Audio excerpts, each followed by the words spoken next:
Hi hello friends, welcome back to my channel. ಯಾರೆಲ್ಲ ಇನ್ನೂ subscribe ಮಾಡ್ಕೊಳ್ಳದೆ video ನೋಡ್ತಾ ಇದ್ದೀರೋ ಪ್ಲೀಸ್ ಈಗಲೇ ಹೋಗಿ ಸಬ್ಸ್ಕ್ರೈಬ್ ಮಾಡ್ಕೊಳ್ಳಿ. ಇಷ್ಟವಿಲ್ಲದ ಮದುವೆ ಭಾಗ 9. ಅವರ ಬಗೆಗಿನ ಕಂಪ್ಲೇಂಟ್ ನನ್ನ ಕಿವಿಗೂ ಬಿದ್ದಿದೆ. ಇನ್ನೆರಡು ದಿನ ಆ ಫ್ಯಾಮಿಲಿ ಇಲ್ಲಿದ್ದಾರೆ. ಅಲ್ಲದೆ ಆ ಮಕ್ಕಳ ತಂದೆ ತಾಯಿ ಹಾಳಾಗಿದ್ದರ ಹಣ ಕೊಡುತ್ತೇನೆ ಎಂದಿದ್ದಾರಲ್ಲ, ಲೀವ್ ಇಟ್. ಅಷ್ಟೆಲ್ಲ ಆದರೂ ಶಾಂತವಾಗಿ ನುಡಿದ ಜಯಕರನನ್ನು ನೋಡಿ ಐಶ್ವರ್ಯಳಿಗೆ ತಲೆ ಚೆಚ್ಚಿಕೊಳ್ಳಬೇಕೆನಿಸಿತು. ಅವಳೇನಾದರೂ ಕೇಳುವ ಮೊದಲೇ, ಲೇ, ನಿನ್ನ ಕೆಲಸ ನಾವು ಆರ್ಡರ್ ಮಾಡಿದ ಫುಡ್ ಕುಕ್ ಮಾಡುವುದು ಅಷ್ಟೇ. ಅದು ಬಿಟ್ಟು ನನ್ನ ಮತ್ತು ನನ್ನ ಮಕ್ಕಳ ಬಗ್ಗೆ ಮಾತಾಡುವ ರೈಟ್ಸ್ ನಿನಗಿಲ್ಲ ಎಂದ ಮಹಿಳೆಯ ಕೆನ್ನೆಗೆ ಎದುರಿದ್ದ ಹುಡುಗಿಯೊಬ್ಬಳು ಬೀಸಿ ಬಾರಿಸಿದ್ದಳು. ಆ ಹೊಡೆತಕ್ಕೆ ತತ್ತರಿಸಿದ ಮಹಿಳೆ ಒಮ್ಮೆಲೆ ಎದುರಿದ್ದ ಹುಡುಗಿಯ ಮೇಲೆ ಎರಗಿದಾಗ ಅವಳೆರಡು ಕೈಯನ್ನು ಲಾಕ್ ಮಾಡಿ, ನನ್ನ ಮೈ ಮುಟ್ಟುವ ಯೋಚನೆ ಕೂಡ ಮಾಡಬೇಡಿ ಮೇಡಮ್, ನಾನು ಕರಾಟೆಯಲ್ಲಿ ಬ್ಲ್ಯಾಕ್ ಬೆಲ್ಟ್.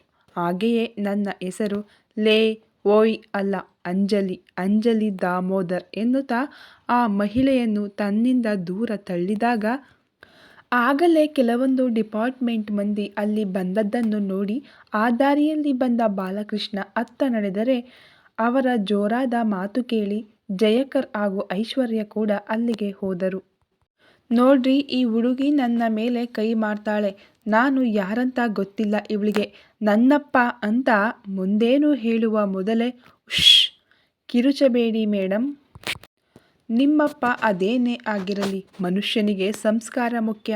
ನೀವು ಇಲ್ಲಿ ಉಳಿಯಲು ತಿನ್ನಲು ಹಣ ಕೊಡ್ತೀರಾ ಸರಿ, ಹಾಗಂತ ಇಲ್ಲಿನ ಯಾವುದೇ ವಸ್ತು ಅಥವಾ ಮನುಷ್ಯರಿಗೆ ಹಾನಿ ಮಾಡುವ ಹಕ್ಕು ನಿಮಗಿಲ್ಲ. ನಾನಿಲ್ಲಿ ಅಪಾಯಿಂಟ್ಮೆಂಟ್ ಆಗಿ 3 ದಿನ ಕೂಡ ಆಗಿಲ್ಲ. ಅಷ್ಟರಲ್ಲೇ ಈ ರೆಸಾರ್ಟ್ ಪೂರ್ತಿ ನಿಮ್ಮದೇ ಕಂಪ್ಲೇಂಟುಗಳು. ಓಕೆ, ನಿಮ್ಮ ಮಕ್ಕಳು ಅದೇನೇ ಹಾನಿ ಮಾಡಿದರೂ ನೀವು ಹಣ ಕೊಡುತ್ತೀರಿ ಸರಿ, ಹಾಗಂತ ಪಕ್ಕದಲ್ಲೇ ಇದ್ದ ತನ್ನ ಅಸಿಸ್ಟೆಂಟ್ ಹುಡುಗಿಯನ್ನು ತನ್ನತ್ತ ಎಳೆದುಕೊಂಡು, ಸಾಂಬಾರು ಖಾರ ಆಗಿದೆಯೆಂದು ಇವರ ಕೈ ಮೇಲೆ ಆ ಬಿಸಿ ಬಿಸಿ ಸಾಂಬಾರನ್ನು ಉಯ್ದಿದ್ದೀರಲ್ಲ, ಆದ ಗಾಯವನ್ನು ಒಮ್ಮೆ ನೋಡಿ. ಲೈಫ್ ಲಾಂಗ್ ಅವಳ ಕೈಯಲ್ಲಿ ಆ ಸುಟ್ಟಿರುವ ಗಾಯದ ಕಲೆ ಹೋಗುತ್ತಾ? ಅಲ್ಲದೆ ನನ್ನ ಅಡುಗೆಯ ಬಗ್ಗೆ ಕೇವಲವಾಗಿ ಮಾತನಾಡುತ್ತಾ ಇದ್ದೀರಲ್ಲ, ನಿಮಗೆ ಗೊತ್ತಾ ನಾನು ಯಾರಂತ? ನಿಮ್ಮ ಹಾಗೆ ಅಪ್ಪನ ಹೆಸರಲ್ಲಿ ಶೋಕಿ ಮಾಡೋ ಹುಡುಗಿ ನಾನಲ್ಲ. ಜಸ್ಟ್ ಅಂಜಲಿ ದಾಮೋದರ್ ಎಂದು ಗೂಗಲ್ನಲ್ಲಿ ಸರ್ಚ್ ಮಾಡಿ, ನನ್ನ ಪೂರ್ತಿ ಡೀಟೇಲ್ಸ್ ನಿಮಗೆ ಸಿಗುತ್ತೆ. ಅದಕ್ಕಿಂತ ಮೊದಲು ಈ ಹುಡುಗಿಯ ಬಳಿ ಕ್ಷಮೆ ಕೇಳಿ ಎಂದು ಗದರುವಂತೆ ಹೇಳಿದಾಗ ಆ ಮಹಿಳೆ ಕ್ಯಾರೆ ಎನ್ನದೆ ಅಲ್ಲಿಂದ ಹೋಗಲು ತಯಾರಾದವಳ ಕೈ ರಟ್ಟೆ ಎಳೆದು ಹಿಡಿದ ಅಂಜಲಿ, ಕ್ಷಮೆ ಕೇಳಿ ಅಂತ ಹೇಳಿದೆ ತಾನೇ, ಹಾಗೆಯೇ ನಿಮ್ಮ ಬಳಿ ದುಡ್ಡು ಬೇಜಾನಿರಬೇಕಲ್ಲ. ಅವಳ ಕೈಗೆ ಮಾಡಿದ ಗಾಯದ ಟ್ರೀಟ್ಮೆಂಟಿಗೆ 1,00,000 ಈಗಲೇ ಕೊಡಬೇಕು. ಇಲ್ಲ ಅಂದರೆ ಈ ಕೂಡಲೇ ವಿತ್ ಪ್ರೂಫ್ ನಿಮ್ಮ ಮೇಲೆ ಪೊಲೀಸ್ ಕಂಪ್ಲೇಂಟ್ ಕೊಡುತ್ತೇನೆ ಎಂದು ಕೋಪದಲ್ಲಿ ಹೇಳಿದವಳ ಮಾತಿಗೆ ಆ ಮಹಿಳೆಗೆ ನಡುಕ ಹುಟ್ಟಿತು. ಅವಳು ತನ್ನ ಗಂಡನತ್ತ ನೋಡಿದರೆ ಅವನು ತನಗೂ ಇದಕ್ಕೂ ಸಂಬಂಧವಿಲ್ಲದಂತೆ ನಿಂತಿದ್ದನು. ಅಲ್ಲದೆ ಅಪ್ಪನವರಿಗೆ ವಿಷಯ ಹೋದರೆ ಸುಮ್ಮನೆ ಇಲ್ಲದ ರಾದ್ದಾಂತವೆಂದು ಆ ಹುಡುಗಿಯಲ್ಲಿ ಕ್ಷಮೆ ಕೇಳಿ ಅಂಜಲಿ ಕೇಳಿದ ಹಣವನ್ನು ಚೆಕ್ಕಲ್ಲಿ ಬರೆದು ಅದನ್ನು ಹುಡುಗಿಯ ಕೈಗಿಟ್ಟ ಮಹಿಳೆ ಕ್ಷಣದಲ್ಲೇ ಅಲ್ಲಿಂದ ಹೋದಳು. ಇದೆಲ್ಲ ಆಗುವಾಗ ಅಲ್ಲೇ ಇದ್ದ ಬಾಲಕೃಷ್ಣ ಹಾಗೂ ಐಶ್ವರ್ಯ ತಮ್ಮ ಮೊಬೈಲ್ನಲ್ಲಿ ಅಂಜಲಿ ದಾಮೋದರ್ ಎಂದು ಗೂಗಲ್ನಲ್ಲಿ ಸರ್ಚ್ ಮಾಡಿದಾಗ ಮಾಸ್ಟರ್ ಚೆಫ್ ಇಂಡಿಯಾ ಸೀಸನ್ 6ನ ವಿನ್ನರ್ ಎಂದು ಮೊದಲ ಸಾಲಲ್ಲೇ ಅವಳ ಫೋಟೋದ ಜೊತೆ ಬಂದಾಗ ಇಬ್ಬರು ಹುಬ್ಬೇರಿಸಿದ್ದರು. ತಕ್ಷಣ ಅವಳಿಗಾಗಿ ಹುಡುಕಾಡಿದಾಗ ಅವಳೆಲ್ಲೂ ಕಾಣಿಸಲಿಲ್ಲ. ಸ್ವಲ್ಪದರಲ್ಲೇ ಈ ಎಲ್ಲ ವಿಷಯ ದಾಮಿನಿ ಹಾಗೂ ಗಂಗಾಧರ್ ಕಿವಿಗೆ ಬಿದ್ದಿತು.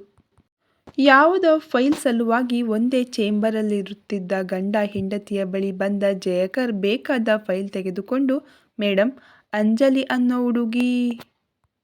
ಅವಳ ಮಾತಿನಿಂದ ಅವಳು ಕೆಲಸ ಮಾಡುವುದು ಕಿಚನ್ ಡಿಪಾರ್ಟ್ಮೆಂಟಲ್ಲಿ ಎಂದು ತಿಳಿದಿತ್ತೇ ವಿನಃ ಬೇರೆ ಯಾವ ವಿಷಯವೂ ಅವರಿಗೆ ಗೊತ್ತಿರಲಿಲ್ಲ.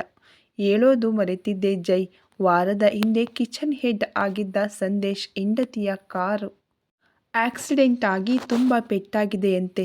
ಅವರ ಮನೆಯಿಂದ ಫೋನ್ ಬಂದಾಗ ಬಹಳ ಪ್ಯಾನಿಕ್ ಆಗಿದ್ದರು. ಮರುದಿನ ಕಾಲ್ ಮಾಡಿ ಹೆಂಡತಿಯ ಟ್ರೀಟ್ಮೆಂಟಿಗೆ ಹೈದರಾಬಾದಿಗೆ ಹೋಗುವುದಲ್ಲದೆ ಅಲ್ಲಿರುವ ಅವರ ಮನೆಗೆ ಪರ್ಮನೆಂಟಾಗಿ ಶಿಫ್ಟ್ ಆಗುತ್ತಿದ್ದೇನೆಂದು ಹೇಳಿದ್ದರು. ನೀನು ಮತ್ತು ಗಂಗಾಧರ್ ಬೇರೆ ಕೆಲಸದಲ್ಲಿ ಬ್ಯುಸಿ ಇದ್ದಿದ್ದರಿಂದ ನಾನೇನನ್ನೂ ಹೇಳಲು ಆಗಲಿಲ್ಲ. ನಾನು ಕಿಚನ್ ಹೆಡ್ ಬಗ್ಗೆ ಪರಿಚಯದವರಲ್ಲಿ ಎಲ್ಲ ಹೇಳಿದ್ದೆ. ಇನ್ನೇನು ಹ್ಯಾಡ್ ಕೂಡ ಕೊಡಬೇಕೆಂದಿದ್ದೆ. ಆದರೆ ಅಪ್ಪನ ಬಳಿ ಮಾತನಾಡುವಾಗ ಈ ವಿಷಯ ಬಂತು. ಅವರೇ ಅಂಜಲಿಯನ್ನು ಸಜೆಸ್ಟ್ ಮಾಡಿದ್ದು.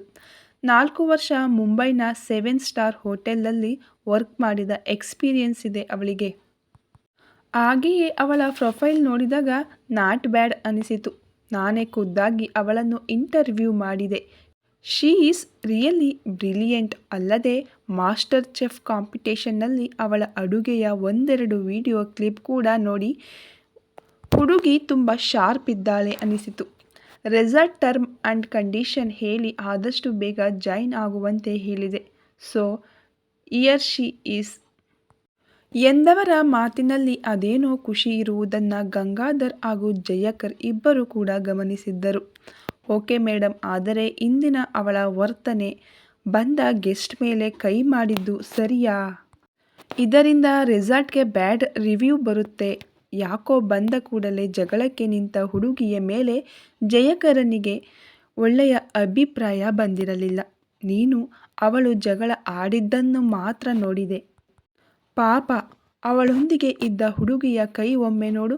ಬಿಸಿ ಸಾಂಬಾರು ಎರಚಿದ್ದಕ್ಕೆ ಕೈ ಎರಡು ಬೆಂದು ಹೋದ ಹಾಗಿದೆ. ಇನ್ನು ಅಂಜಲಿ ಜಾಯಿನ್ ಆಗಿದ್ದು ಮೊನ್ನೆ.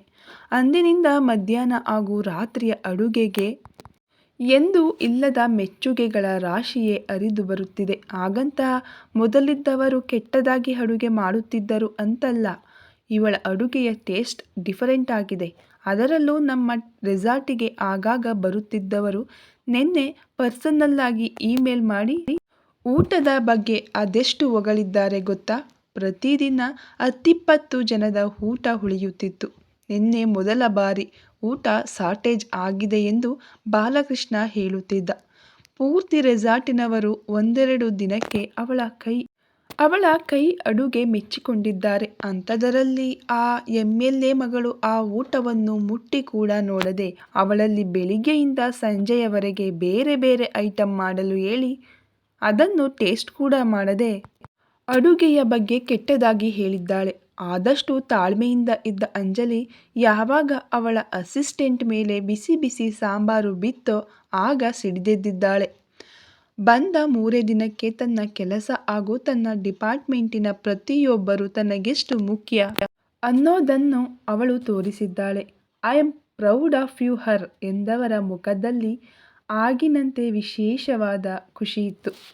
ಇಬ್ಬರು ತನ್ನನ್ನು ಗೊಂದಲದಿಂದ ನೋಡುವುದನ್ನು ಗಮನಿಸಿ ಐ ಮೀನ್, ಅವಳು ಮಾಡಿದ್ದು ಸರಿ ಎನ್ನುತ್ತಿಲ್ಲ. ಹಾಗೆಯೇ ಅವಳು ತಪ್ಪು ಕೂಡ ಮಾಡಿಲ್ಲ.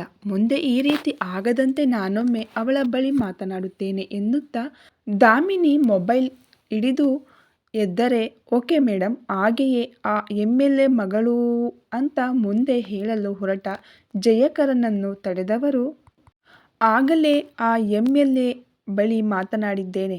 ಇದೊಂದು ಸಲ ಕ್ಷಮಿಸಿಬಿಡಿ. ಇನ್ನೊಮ್ಮೆ ನಿಮ್ಮ ರೆಸಾರ್ಟ್ ಬಳಿ ಅವಳು ಬರೋಲ್ಲ ಎಂದಿದ್ದಾರೆ. ಹಾಗೆಯೇ ಅವರಿಗೂ ಮಗಳ ಅಹಂಕಾರದ ನಡೆಯ ಬಗ್ಗೆ ಗೊತ್ತಿದೆ. ಸೊ ಅದರ ಬಗ್ಗೆ ಯೋಚಿಸುವುದು ಬೇಡ ಎಂದ ದಾಮಿನಿ ಅಲ್ಲಿಂದ ಹೊರಟಳು. ಅವರಿಬ್ಬರ ಮಾತಿಗೆ ಕಿವಿಯಾಗಿ ಮಡದಿಯನ್ನು ಸೂಕ್ಷ್ಮವಾಗಿ ಗಮನಿಸಿದ ಗಂಗಾಧರರಿಗೆ ಅಂಜಲಿಯ ಪೂರ್ತಿ ಹೆಸರು ತಿಳಿಯದ ಕಾರಣ ತನ್ನವಳು ಇಷ್ಟೊಂದು ಹೊಗಳುತ್ತಿರುವ ಹಾಗೂ ಇಲ್ಲಿ ಕೆಲಸಕ್ಕೆ ಜಾಯಿನ್ ಆದ ಕೂಡಲೇ ಗಲಾಟೆ ಹೊಡೆದಾಟಕ್ಕೆ ನಿಂತ ಹುಡುಗಿ ಯಾರು ಎನ್ನುವ ಕುತೂಹಲ ಮೂಡಿತು. ಆದರೆ ಅವರಿಗಿರುವ ಪೂರ್ತಿ ರೆಸಾರ್ಟ್ ಆಡಳಿತದ ಜವಾಬ್ದಾರಿ ಇದೆಲ್ಲದರ ಬಗ್ಗೆ ಹೆಚ್ಚಾಗಿ ಯೋಚಿಸಲು ಬಿಡಲಿಲ್ಲ. ಒಂದು ವೇಳೆ ಆ ಕ್ಷಣವೇ ಅವಳ ಪೂರ್ತಿ ಹೆಸರು ತಿಳಿದಿದ್ದರೆ ಹೆಂಡತಿ ಮುಚ್ಚಿಟ್ಟ ಸತ್ಯ ಬಹು ಬೇಗನೆ ಅವರೆದುರು ಇರುತ್ತಿತ್ತು. ಒಂದು ಸ್ವಲ್ಪ ಹೊತ್ತಿನ ಮಾತುಕತೆಯ ಬಳಿಕ ಜಯಕರ್ ಅಲ್ಲಿಂದ ಹೊರಟರು. ಹೊರಬಂದ ದಾಮಿನಿ ಖುಷಿಯಲ್ಲೇ ಮೊಬೈಲ್ ಕಿವಿಗೆ ಹಿಡಿದು, ಅಪ್ಪ, ನನ್ನ ಸೊಸೆ ಅಣ್ಣನದ್ದೇ ಪಡಿಯಚ್ಚು, ಅಲ್ಲದೆ ಅದೆಷ್ಟು ಮುದ್ದಾಗಿದ್ದಾಳೆ ಗೊತ್ತಾ ಅಂತ ತನ್ನ ತಂದೆಯಲ್ಲಿ ಅಣ್ಣನ ಮಗಳ ಬಗ್ಗೆ ಒಂದಷ್ಟು ಹೊಗಳುತ್ತಾ ನಂತರ ಅತ್ತಿಗೆಗೆ ಕರೆ ಮಾಡಿ ಅವರ ಮಗಳಿಲ್ಲಿ ಆರಾಮಾಗಿದ್ದಾಳೆ ಎನ್ನುವುದನ್ನು ಹೇಳುವುದರ ಜೊತೆ ಅವರ ಯೋಗಕ್ಷೇಮ ಕೂಡ ವಿಚಾರಿಸಿದರು.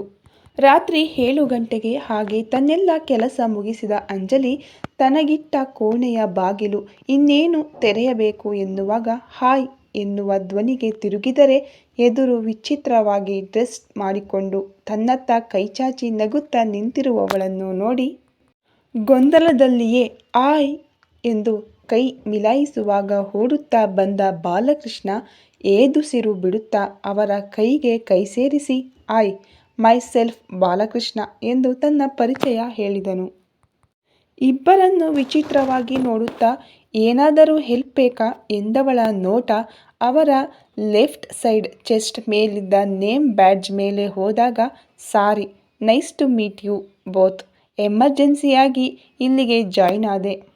ರೆಸಾರ್ಟ್ ಫುಲ್ ಇದ್ದ ಕಾರಣ ಡ್ಯೂಟಿ ಹೆವಿ ಇತ್ತು, ಯಾರನ್ನೂ ಮೀಟ್ ಮಾಡೋಕೆ ಆಗಿಲ್ಲ ಅಂತ ಸುಂದರವಾಗಿ ನಕ್ಕು ಹೇಳಿದವಳನ್ನು ನೋಡಿ ಬಾಲಕೃಷ್ಣ ಕಳೆದು ಹೋದರೆ ಐಶ್ವರ್ಯ ಇಟ್ಸ್ ಓಕೆ ಎನ್ನುವಂತೆ ತಲೆಯಾಡಿಸಿ ಪಕ್ಕದಲ್ಲಿ ಕಣ್ಣು ಬಾಯಿ ಬಿಟ್ಟು ನಿಂತಿರುವವನನ್ನು ನೋಡಿ ಮಿಸ್ಟರ್ ಬಾಲ, ಹೀಗೆಯೇ ನಿಂತಿರಿ, ನಿಮ್ಮ ಅತ್ತೆ ಮಗಳಿಗೆ ಒಂದು ಚಿಕ್ಕ ವಿಡಿಯೋ ಮಾಡಿ ಕಳುಹಿಸುತ್ತೇನೆ ಎಂದು ನಗುತ್ತಾ ಕ್ಯಾಮರಾ ಆನ್ ಮಾಡಿ ಮೊಬೈಲ್ ಅವನತ್ತ ಹಿಡಿದರೆ ತಕ್ಷಣ ತಲೆ ಕೊಡವಿ ಅವಳ ಮೊಬೈಲ್ ಕಸಿದುಕೊಂಡು ಆ ಕೆಲಸ ನಾನೇ ಮಾಡ್ತೀನಿ ಅಂತ ಮೂವರ ಬಗ್ಗೆ ಹೇಳುತ್ತಾ 1 ನಿಮಿಷದ ವಿಡಿಯೋ ರೆಕಾರ್ಡ್ ಮಾಡಿದವನು ತನ್ನನ್ನೇ ಪೆಚ್ಚಾಗಿ ನೋಡುತ್ತಿದ್ದವಳ ಕೈಯಲ್ಲಿ ಮೊಬೈಲ್ ವಾಪಸ್ಸಿಟ್ಟು ನನ್ನ ಅತ್ತೆ ಮಗಳು ಅರ್ಚನಾ ಇವರ ದೊಡ್ಡ ಫ್ಯಾನ್, ಅವಳು ಮಾಸ್ಟರ್ ಚೆಫ್ ಎಲ್ಲ ಸೀಸನ್ ನೋಡ್ತಾಳೆ, ನೀವು ಇದ್ದ ಸೀಸನ್ ಅವಳ ಆಲ್ ಟೈಮ್ ಫೇವ್ರೇಟ್,